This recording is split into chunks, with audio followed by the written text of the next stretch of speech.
Hi, good morning. How are you? Hasn't it been quite a bit of a while since we talked? It has. It has. I uh I really wanted to talk to you. I've been wanting to talk to you for many days. There's just been a lot of different things that I've been absorbing and observing. So absorbing and observing. And it has been extremely freeing. Hi, Jaime. Hi, Gustavo. Good morning. Glad to see you guys. How are you doing? Hi, Los Gordos Aruba. What is that? Is that a restaurant, by the way? Hi, Igor. So, I decided to cut my social media fast short early. And it came from a realization. Basically, my intentions for doing it, they were not entirely fitting with my identity. And it got me thinking. I've been thinking a lot about identity. After you leave a cult, when you realize that you've been raised in a cult, hi Igor, you kind of struggle. You really struggle to realize where does your cult culture end and where do you begin. It can actually affect your identity a lot. And I think that's really what I was looking for. Hi, Melissa. Good morning. I was looking for a space to put into words what had happened to me in a way that resonated with my identity. Hi, Cornell. Good morning. And so I decided I don't need to do a social media fast anymore. First, because it's not it doesn't align with my personality or my identity or my calling. So, but being away from social media helped a lot because I was able to, let me explain it more like this. So, cult. Hi, good morning, Juan. Hi, Raul. Cult is a shortened version of culture, right? And so if you think about culture, you got to think about, you can possibly think about let's say a goat herder guy who lives in the mountains, and part of his culture is he wakes up every morning at 5 a.m. He drinks milk that he milked himself. He makes his own flour. He trades with his neighbors. Everything he does is with the awareness and the reliance on the seasons, on the neighbors, on community. And so a lot of decisions are based around that. So let's say that goat herder, did I say goat herder at the beginning? He's going to make purchases based on that. He's going to make friendships based on those beliefs and those structures that have to do with being in a society that relies on goat herding and farming and living off the land and relying on the seasons and living with the seasons and flowing with them. So, I'm a cult survivor. Good morning, Kim. How are you? I think you could say I don't like the word survivor. I like the word overcomer better. Good morning, Gali. So I'm overcoming being raised inside of a religious cult. And I think that one of the most powerful things that I could take away from being fasting is that just like that goat herder had been making decisions all his life around goat herding and living according to the land and the seasons and the cycles, like when can you milk a goat, when will the goat have milk per se, what do you have to feed it, everything is centered around that lifestyle. A cult is the same, and it is a structure of living. And unlike goat herding, which can be very rewarding and freeing. Like, you don't have to give your identity to be a goat herder unless somebody forces you to be a goat herder, which is sucky. So it's not really, here's what I'm trying to say. It's not the goat herding that's the problem, is the intention behind someone living that life. Like, if you do that life, if you become a goat herder because you really want to live that way, hey, that's cool. Go do it. Knock yourself out. I think, though, that we are entering a very interesting era in the world because people are looking at culture, structures of social and all the social structures around them. They're looking at them. Hold on, let me see. Okay. They're looking at them from the perspective of, is this making the world a better place? Is this keeping people healthy? Is this keeping people balanced? And is this promoting a good environment in general? And I think, going back to the goat herder, if you are going to be herding goats, but you're going to be fanatically implementing a machine kind of system so that you can get as much milk out of the poor goats, to the point that you hurt the baby goats that need the milk too, just for profit, your culture has become a problem. It has become a disease, unfortunately. I think that that's happening to a lot of cultures. It's not just happening to the cult I left or was raised in. It's a Jehovah's Witness. It's happening everywhere. I'm seeing the breakdown of these boxes where people are saying, go against the natural cycle of things, go against the natural being of a human, go against yourself, so you can fit into the structure. And I was doing that too. In choosing to do a fast, it was something that I got inspired by a prayer group I was in, and everyone in the prayer group was saying, oh my God, I have to fast. I have to fast something this month because I feel icky, and I feel this and I feel that. And I thought, oh, I'm going to do that too. And it wasn't something that came from me, but it was something that was external. Now, it's not bad to get inspired by other people. I definitely think that there's value in catching the inspiration and trying things for yourself. As long as you stay honest that your identity is valuable and you don't have to goat herd the way everybody else does, if you catch my drift. Like, if somebody around you starts saying, oh yeah, you need to get equipment, and oh yeah, you need to invest in this, you need to invest in that, you don't have to.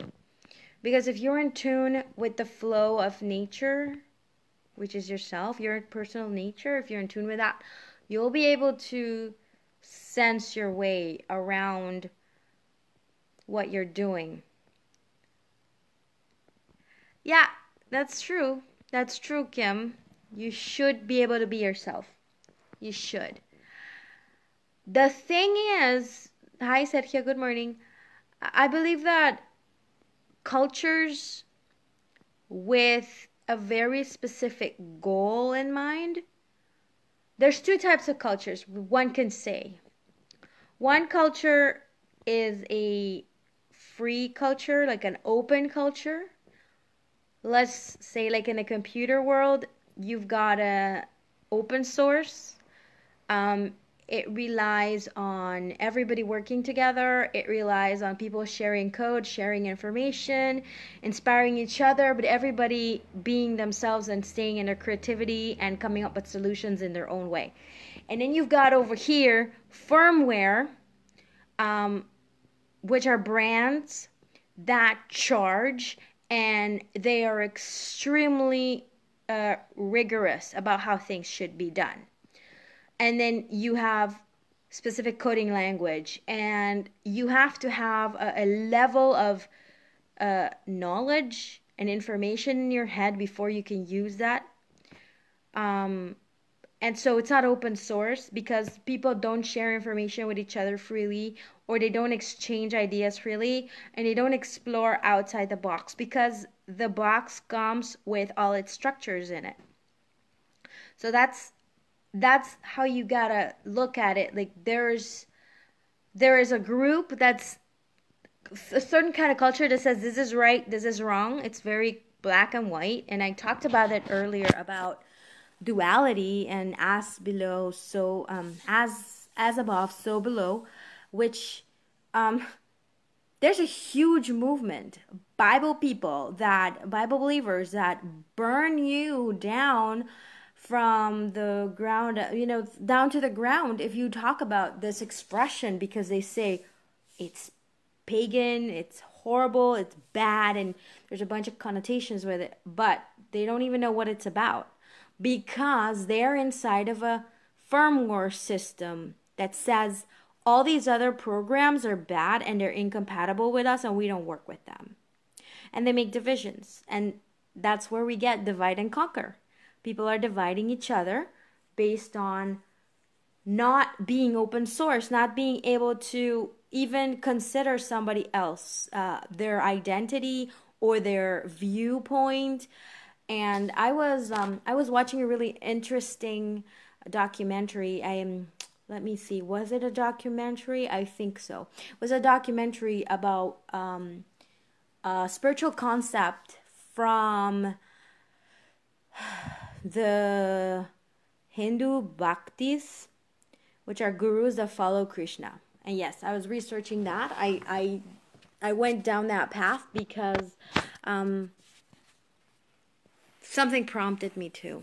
I was prompted to check it out because of a person that was arguing about Christ consciousness, and then somebody else saying a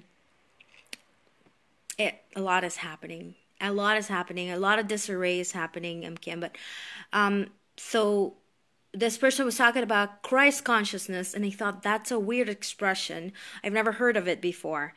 And then at the same time, good morning, Javier. At the same time, in another group, someone was talking about Krishna consciousness. And suddenly the two concepts hit me in the head. I'm like, Christ, Krishna. Christ, Krishna. Wait, they sound very familiar. And everyone's different. So I love words and I love languages, and I have always loved to compare languages and find similarities and just explore if they had commonalities. And I believe that a lot can be learned about it, in the sense that you can learn a lot about what you believe and about yourself when you expose yourself to information that is very different than what you already believe or know. And so I was exploring that, and I came across a documentary about samadhi. And samadhi is a state of mind, which I cannot explain in a minute or two, but it comes down in that particular, in that samadhi documentary, they made a really interesting point, which left me going like, I never thought of it like that. And then I'm going to just share it with you. And it's that every culture attempting to attain a spiritual level of enlightenment, becoming a higher being, as in becoming a person that has more benevolent, more kind, driven by love, driven by charity. Those particular people, they are all the same because they're all rays of light. They are all light is usually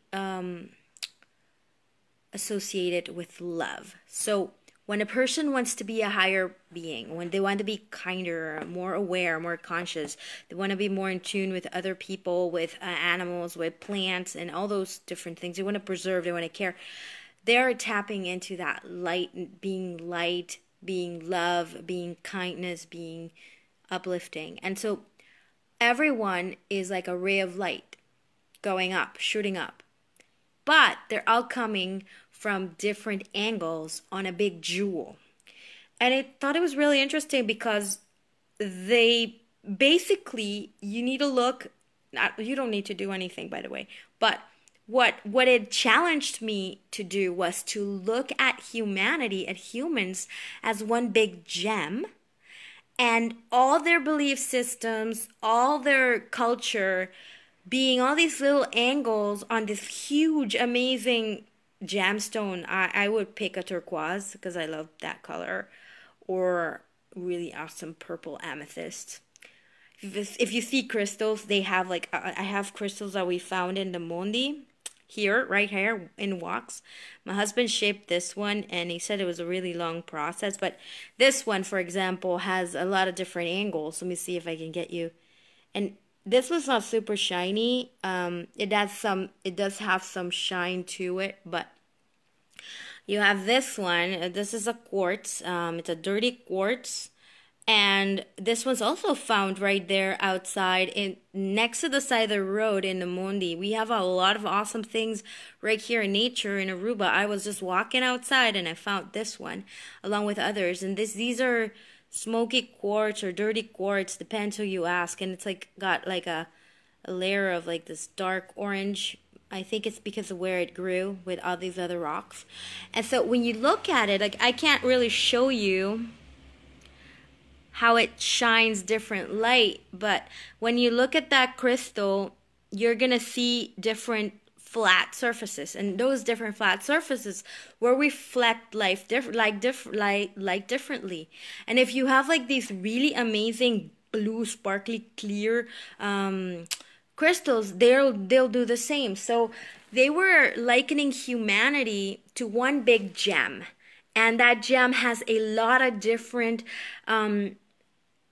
angles that reflect light. And so when you look at people walking for spirituality and walking for becoming more loving, more productive, better versions of themselves, which is what most people are doing and should be doing rather than trying to change other people, these people, their light will shine differently than the person right next to them.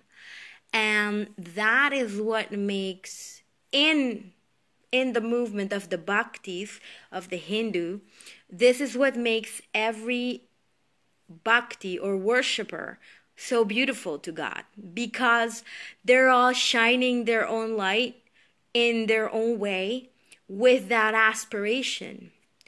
And I was reading the Bhagavad, I keep saying that wrong, Gita, and one concept that I took away from the first reading, because it's really, I read at a really high level. I read scientific papers and I can read quantum physics stuff and I get it.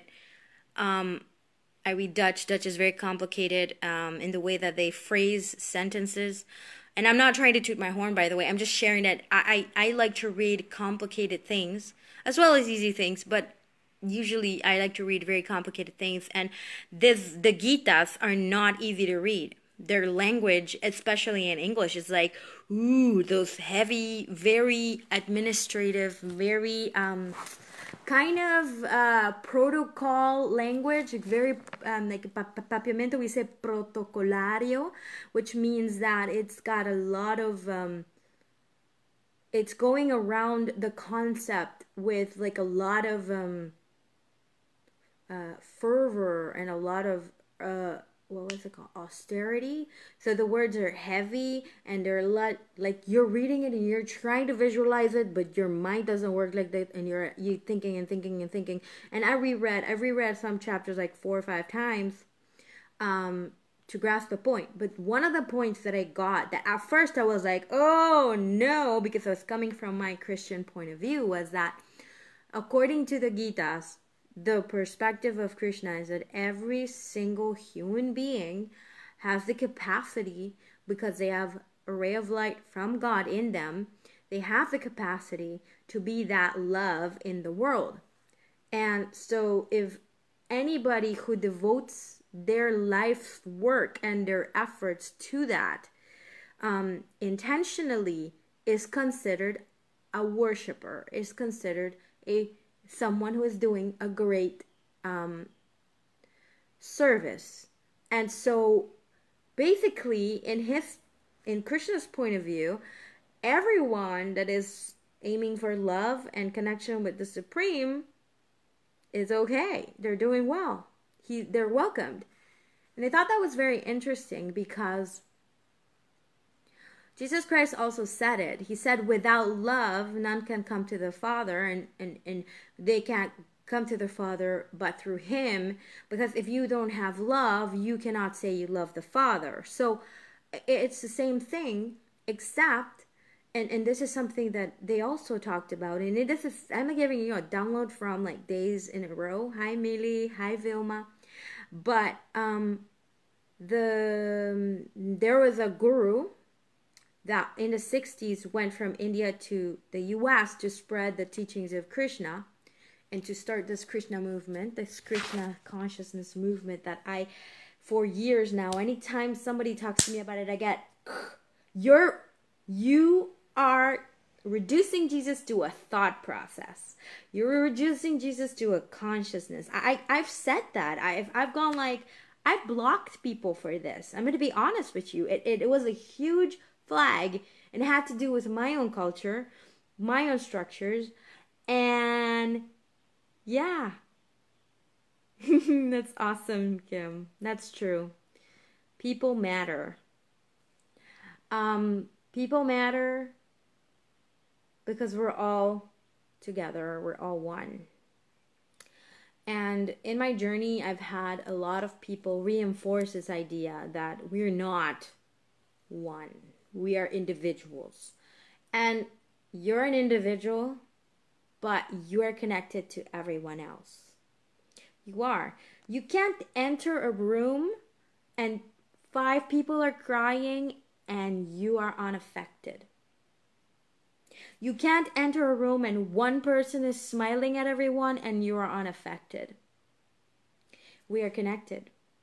We exchange energy all the time with each other.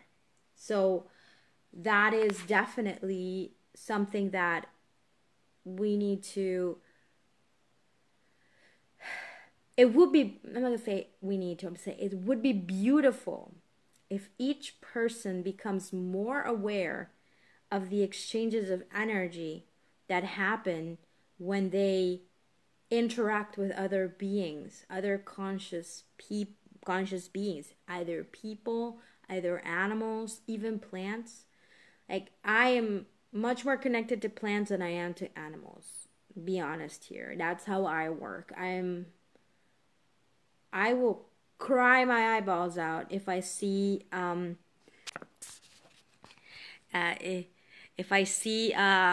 plants being cut down or killed, or if somebody says, oh, that plant is gonna die, is not doing well and stuff, I immediately go and I talk to the plant. I'm like, no, you're fine, you're doing good, you're gonna get lots of tomatoes. I used to talk like that to my tomatoes when we had them in Santa Cruz. We haven't planted tomatoes here. When I'm pregnant, I disconnect from everything else. I have to deal with the kid and the baby, and I focus on that. So that's why. But I found it very interesting because at the end of the day, there was one thing that guy said, that guru that came from India all the way to the US to start the Krishna consciousness movement. And I think his name is Srila Brahma. Oh God, I don't know right now. I'm not gonna try to say it. I know that if I hear it on video, I'll remember the name. Right now I can't. But he said that many gurus that go out there tell people what people want to hear. They do. They also cheat people who want to be cheated.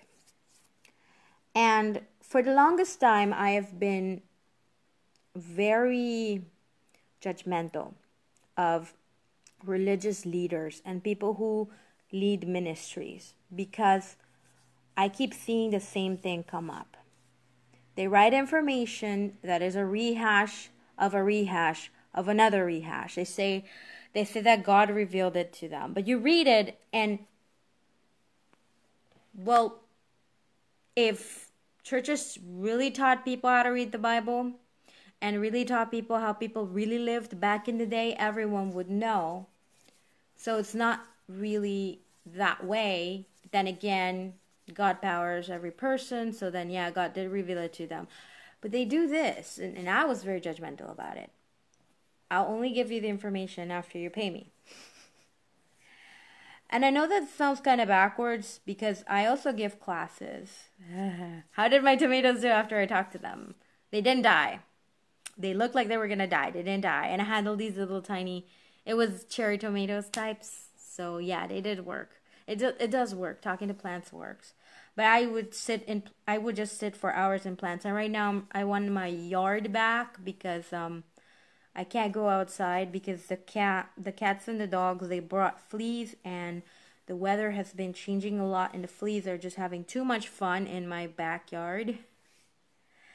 And I don't like to spray anything, so I've been like just suffering. Like right now I'm like all itchy. I'm like, I just walked outside. I want to sit in my yard, but that's just what I'm dealing with, right? But so this guru was saying that, and I was being very judgmental, but he was saying that a real guru just teaches what God said, and he won't teach people to follow him. And I started to look around me, and there are definitely a lot of people who want to teach other people to follow them. You need me. And then you find these amazing people who teach you how to do it yourself. And those are the people that are doing the work of light, of God, and of love. Because love empowers and darkness enslaves. So if I am going to help you, but I'm operating in darkness, I'm going to want you to be reliant on me. I'm going to want you to always need me. And a lot of it comes from laziness. People are choosing to be, let me give you an example.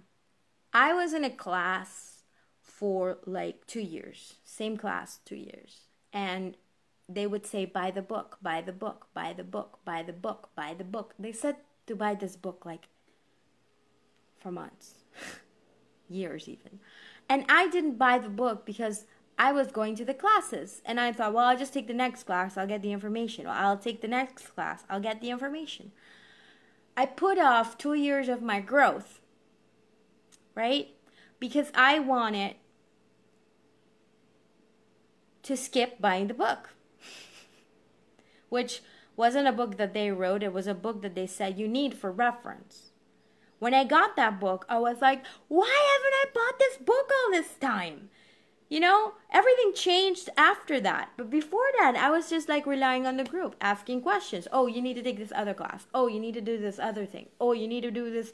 Because I wasn't following the real instruction. So a lot of people, and that's what where I'm trying to get with this, the point I'm trying to make, because I know that I'm taking really long, and is that I know that it might be like a lot of stuff in the same place. I'm wrapping them up, and it's this.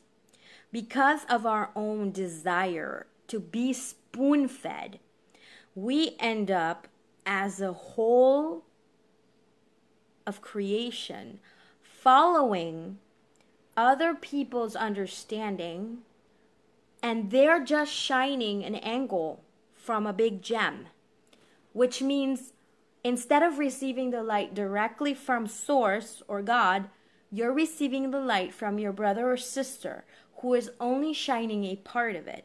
Now, I don't know about you.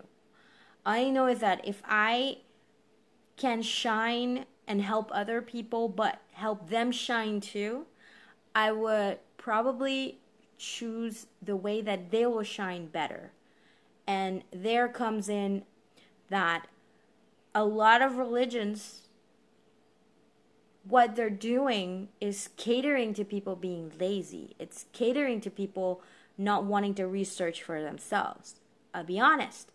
I was a cult member and I was trapped in a cult mind system because I refused to research. I refused to go deeper. I didn't want the confusion. I didn't want the hassle. And I certainly didn't want to find out that my life was based on a lie. And this desire to keep things, normal kept me there. And this was a realization I made after I did the fast for a couple weeks. I was like, I don't need to be off of social media. I need to stop being lazy.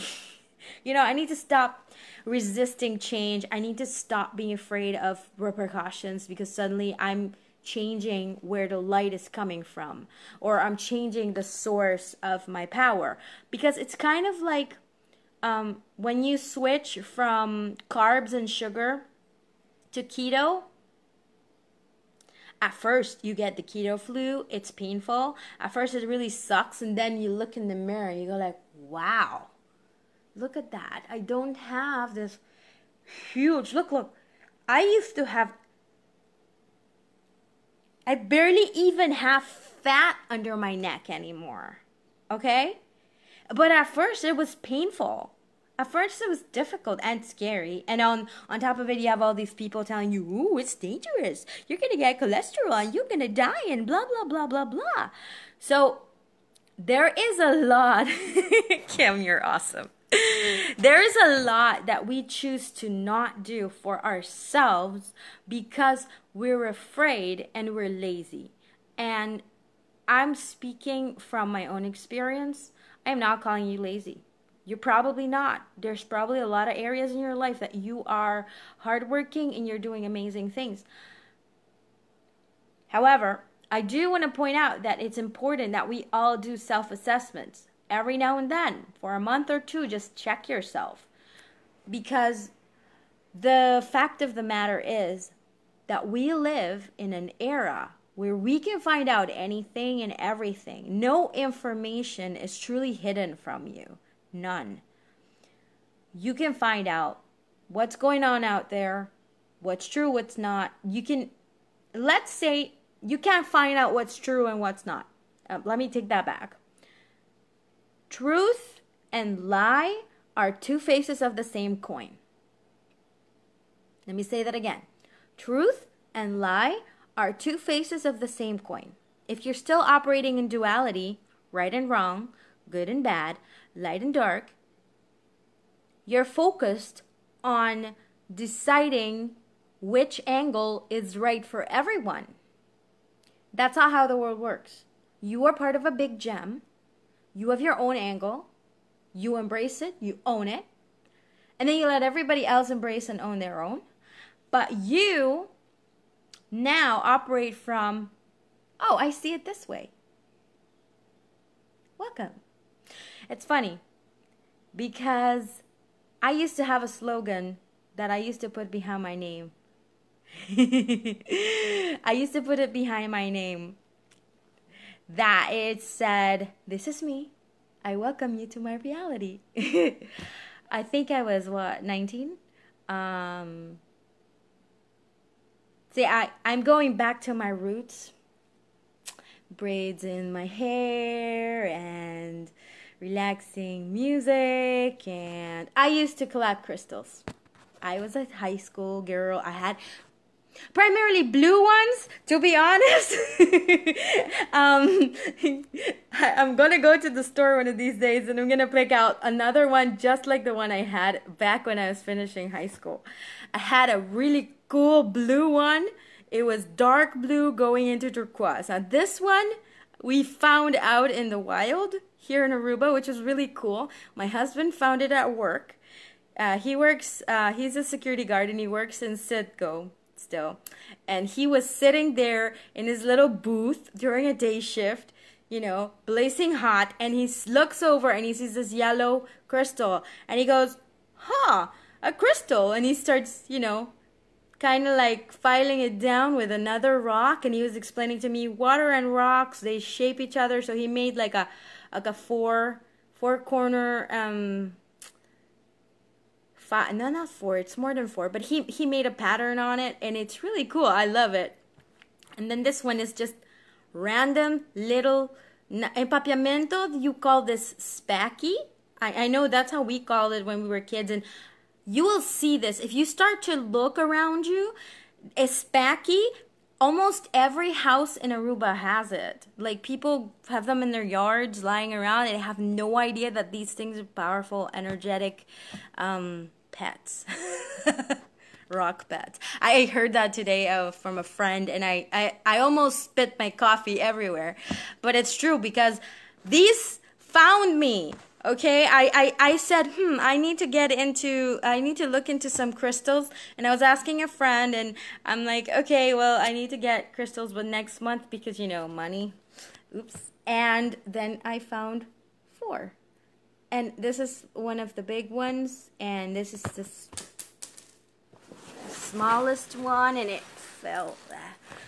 And so when you are reflecting the light that potentially can come through you, like all of it, then you help make the world a brighter place. And so I stopped my fast early, because fasting on social media is not me. It might be somebody else, but it ain't me. And I know, yeah, they do have them without knowing. I know that sometimes I will need to get off social media, because I'm absorbing a lot of energy from other people who are complaining, who are angry, who are posting stuff that, doesn't inspire anybody, because it doesn't solve anything. And that's my angle. It's how I feel about the world. It doesn't mean that they have to think like me. They can be themselves, but I need to stop looking at it so that I get triggered and I start, being like, this was something that I learned in high school. Let me think. Yeah, I do. But when I was in not brugklas, I was in VWO 4. V4. I was 16. And a lot of things were happening around me. A lot of hard, painful things. My household life was very unstable. I moved in with my dad and wasn't living with my brothers and sisters. And I was torn about it. I lost my 2 best friends in the same day because of drama. And I decided not to talk about it. Not even bring it up, like, hey, why did you guys do that, or whatever. I was just heartbroken, and I threw my hands up in the air, and I went, screw you guys, I'm going home, kind of thing. My little brother died, and I suddenly didn't see my mom or my stepmom and my dad anymore for a while. And big decisions came up at school. So I was super stressed out. And I had these friends. I still remember, because one of my friends, he had, at the time, I hung out with many different kids. I always switched groups.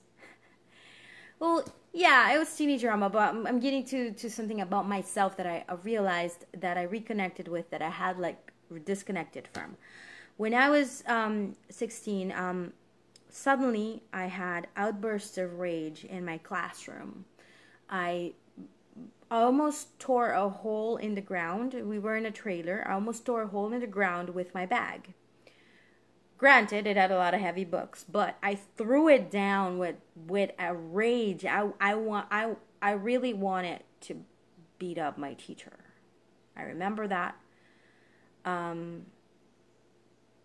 He was fighting with me for nonsense. Everyone else was talking, and I was reading a book. And I was the one that he started to harass, and I lost it. I lost it because I'm like, everyone else is being disrespectful. You're not giving class, and I'm the problem? No. Okay. Bath explodes. Kathy explodes, because that was my name in high school. That's actually my nickname from high school. I lived as Kathy for like 8 years of my life. Let me see. 10 to 19. 9 years of my life. And then I blew up. There was a girl in my class, Marilyn. I never talked to her again. I was so pissed. Just remembered, I need to write it down. Reconnect with Marilyn if you can. If you can. But Marilyn reported me. She reported me to the social worker, and I got taken to the social worker, and the social worker tried to piece through what was happening. And we figured out that, energetically speaking, if people around me are upset or dealing with their own things, the energy pings and then I absorb it. Oops. Yeah, I have clothes that I haven't folded. Sorry. So their energy pings in the room, or we're sitting in a group. One guy is depressed, listening to techno. I say good morning to him. He's like, yo, sup? I smile at him. He smiles back. He releases his bad energy. It pings and boom, it hits me and it stays with me. And I leave the room grumpy, sad, upset, and then I burst out because I don't know where the energy is coming from. Like, yeah, sure, things were happening in my life, but I used to be that kind of kid that would absorb the energy. Yes, Kim, it comes in mom life too. Sometimes I would ping from the kids. But I learned to reject or accept people's energy. And I also learned something else, and that is how to pray it away. You can actually protect yourself, and you always have to speak it. Why do you have to speak it? Because words have power. This is not some voodoo, witchcraft, sorcery thing. People like to give it those kind of names. It's not what sorcery is, by the way. Even if you ask other people and they have all these opinions, bottom line is, biblically speaking, sorcery is character assassination, rebellion against authority, and destroying other people in the eyes of another. So, speaking death over other people. Ah, yeah, yeah. Well, no, it's just been, this is because I am doing porch sales every weekend, and I bring clothes into the living room to see what we're keeping and what we're not keeping, and then I forget to put them back in the rooms, and I have a lot of clean clothes waiting to be assigned where they're going. And I actually have a huge section in my living room right now that's like boxes of things that I sell at the porch sale and the Vlooienmarkt. Because we are, purging things. We have a lot of things. I have a lot. I have a mountain. I'm looking at a mountain of fabric that I need to convert into items that other people can use and enjoy. And I have like clothes that other people can use and enjoy. And I have toys, and I have, and the list goes on and on. And am I a shopper? No. I'm a big second-hand person. So that's really funny how I have so much stuff. But going back to the whole energy thing, we absorb each other's energy. And so there's a lot of exchange of energy happening between people. And I am not telling you this from a book I read or a class I took. I'm telling you this from my personal experience. Because I would find somebody crying, and I just think about it right now. Just think about them crying, and my emotions come up, even when I imagine it. That's how powerful energy is, because you're creating the energy in your brain. You're also passing it along. We are electrical beings. Oh man, I would love to look at your Zelda. Speaking releases the energy and changes it. This is a practice in alchemy. And people like to go, ooh, alchemy is witchcraft and so on. No, alchemy is a science. Study it. But words are frequencies, and frequencies interact with all of nature. All of it. So, just like I said earlier, I spoke to my tomatoes and they lived. It's really true.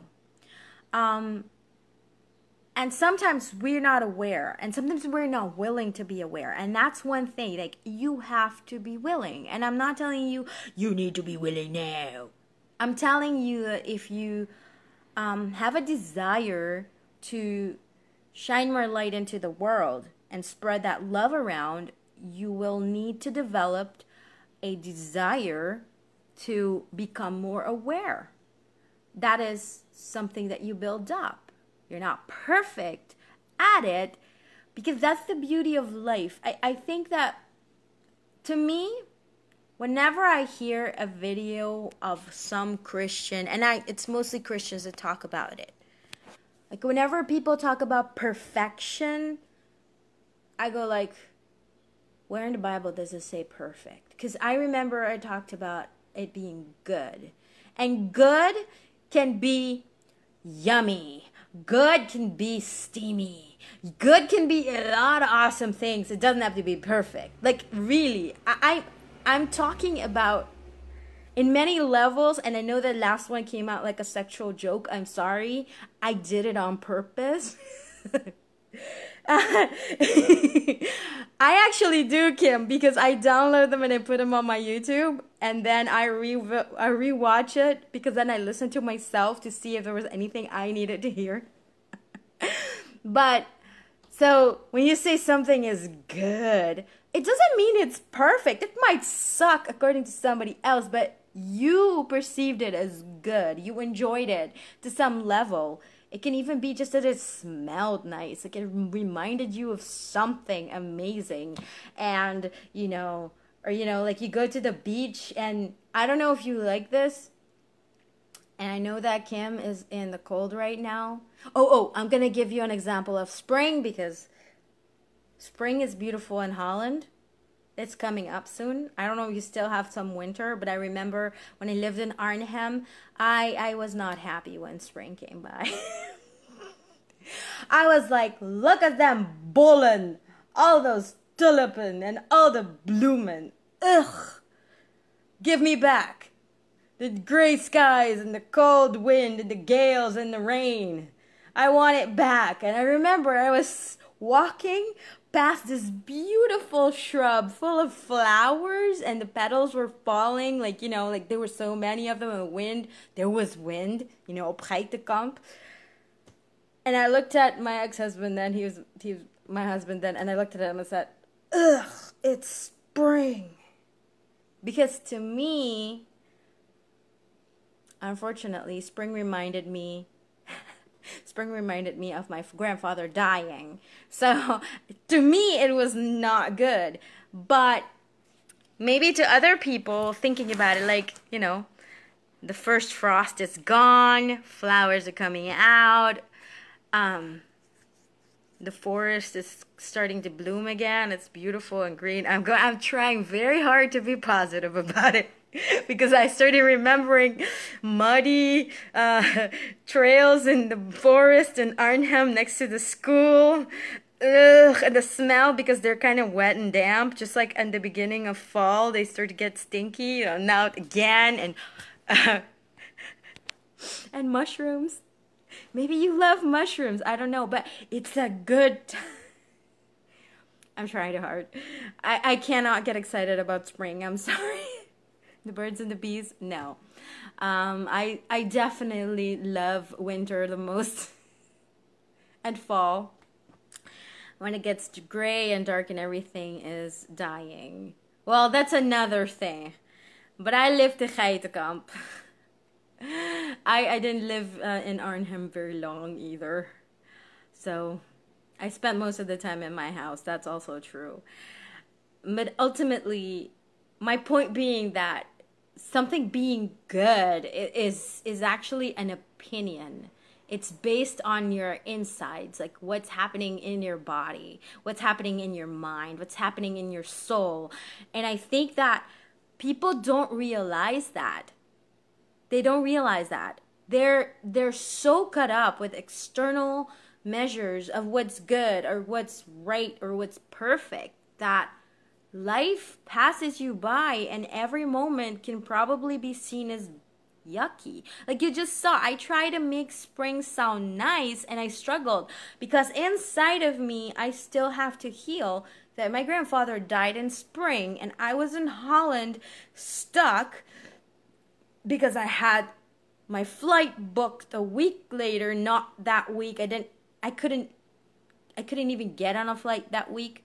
And so that week that I was still in Holland and I was walking around inside of this spring environment and all I could think was, I missed saying goodbye and I'm not there.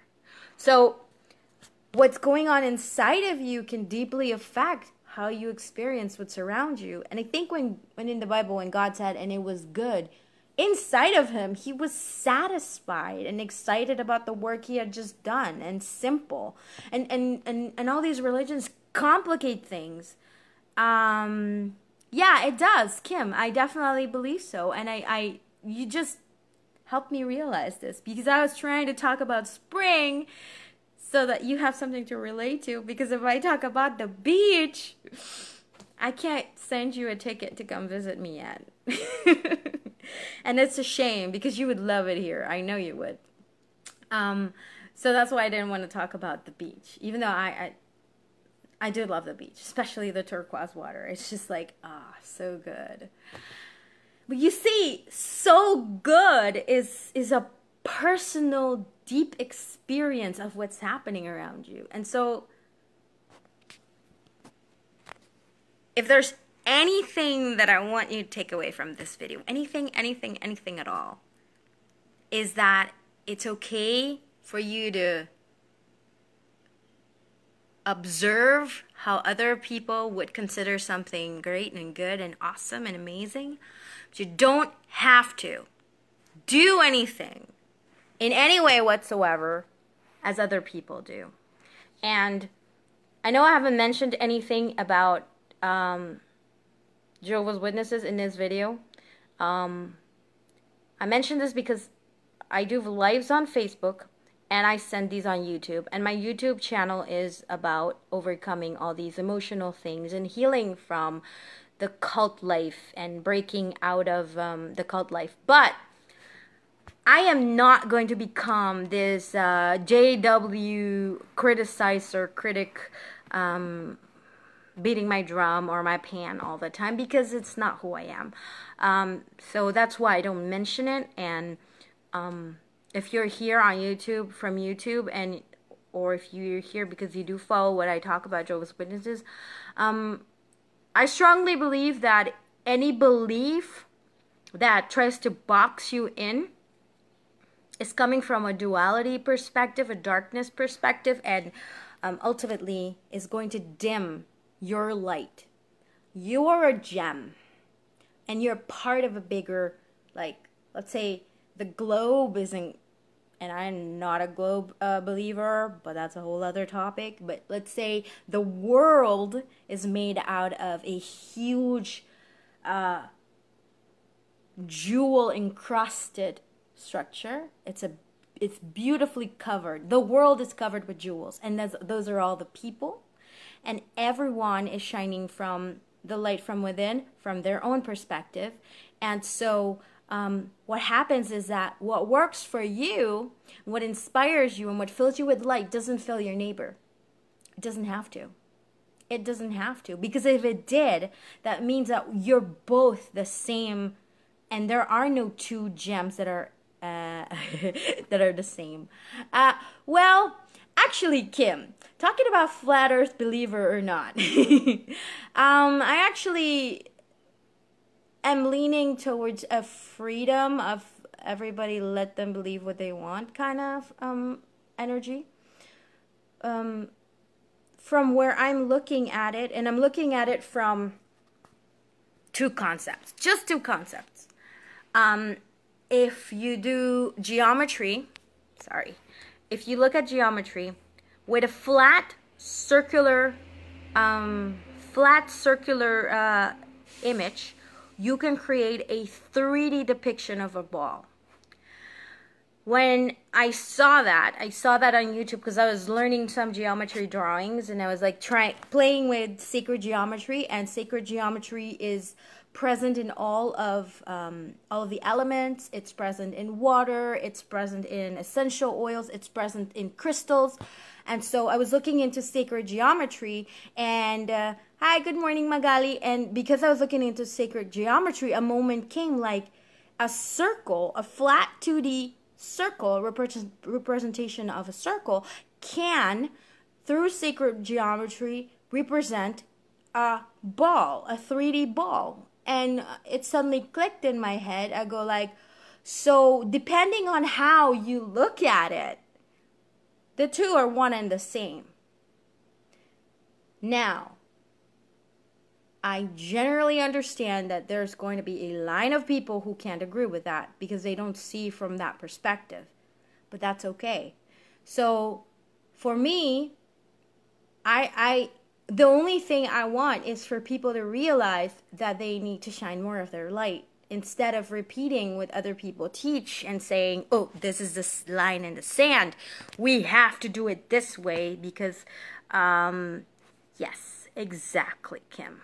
Because when you take everything together, oh my God, I'm saying this so much, a picture emerges. And when you look at that picture, it is much more beautiful and welcoming and unifying than what is being created by a lot of groups that are, by their nature, they segment themselves. And to close with the last thought, because I know the Bible the best, like that's the religious book that I spent most of my first 20 to 25 years of my life studying, more than that, because in the last 3 years I've read the Bible a lot more and I've researched a lot more into it. And I've also looked into books that aren't even in the Bible anymore because, they took them out. And what I have realized is that when the Bible says that we're all part of the body, and every part has a different function, but they're all important to the body. That expression, it has a profound meaning.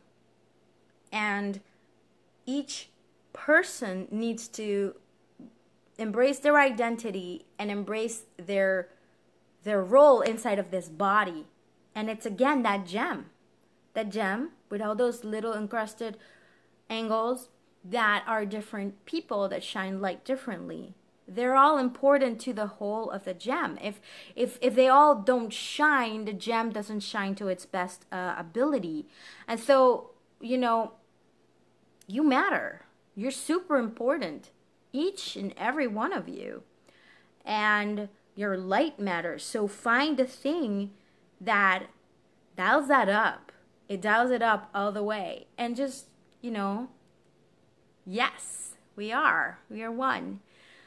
So thank you so much for watching. And also thank you so much for those of you who comment, especially Kim. I love you, Kim. That keeps me going.